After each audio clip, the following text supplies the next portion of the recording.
வணக்கம் வணக்கம் வணக்கம் நண்பர்களே. உங்கள் இயற்கை சுதர் பேசுகிறேன் இன்றைக்கி. ஓகே, நம்ம இன்றைக்கி முக்கியமான டாப்பிக்கு போயிடலாம். மெயினான டாப்பிக்கே இந்த E20 பெட்ரோல் தான். நம்ம ஆல்ரெடி யூஸ் பண்ணியிருக்கிற பெட்ரோல் பெட்ரோல் பங்க்கில் நம்ம யூஸ் பண்ணியிருக்கிற பெட்ரோல் E10 பெட்ரோலு. நம்ம இப்போ போடுறது பியூர் பெட்ரோல் கிடையாது. நம்ம ஆல்ரெடி E10 பெட்ரோல் போட்டுன்னு இருக்கோம்.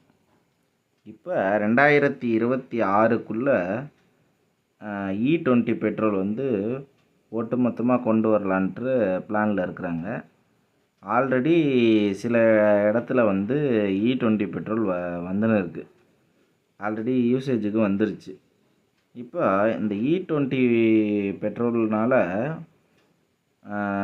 ஆஸ் பர் ரிப்போர்ட்டு படி 6% மைலேஜ் நமக்கு பாதிக்கும். அதாவது ஃபியூவலும் அதிகம் போடணும், அதே மாதிரி மைலேஜும் கம்மி வாங்கும். இது கரெக்டாக சொல்லப்போனால் எப்படின்னா, பெட்ரோலை பெட்ரோல் டீசல் எல்லாமே டென்சிட்டியில் தான் குறிப்பிட்டு சொல்லுவாங்க. இப்போ இந்த E20 பெட்ரோல் எத்தனால் E20ன்றது எத்தனால் 20% எத்தனால் மிக்ஸ் பண்ணால் E20 வரும்.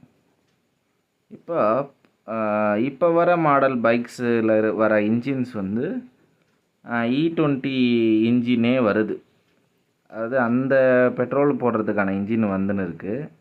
ஆனால் பழைய இன்ஜின்ஸில் அது கொஞ்சம் செட் ஆகாது. கார்பரேட்டர் வந்த இன்ஜினில் அந்த மாடல் வராது. அது ரா பெட்ரோல்னுவாங்க. ரா பெட்ரோல் மாடல் இன்ஜின் அது.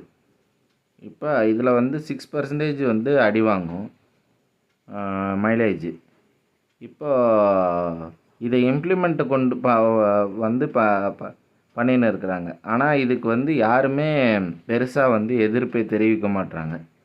ஏன்னா நம்ம போட போகிற பெட்ரோலில் 100%ல் 80% தான் பெட்ரோலு, 20% எத்தனால் கலக்கிறதுனால. ஆனால் நம்ம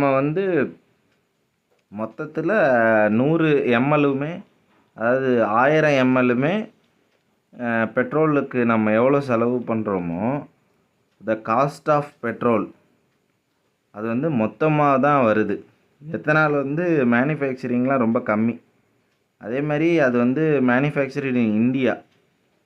அது நம்ம இம்போர்ட் பண்ணலை, அதாவது வெளிநாட்டிலேருந்து இறக்குமதி பண்ணலை.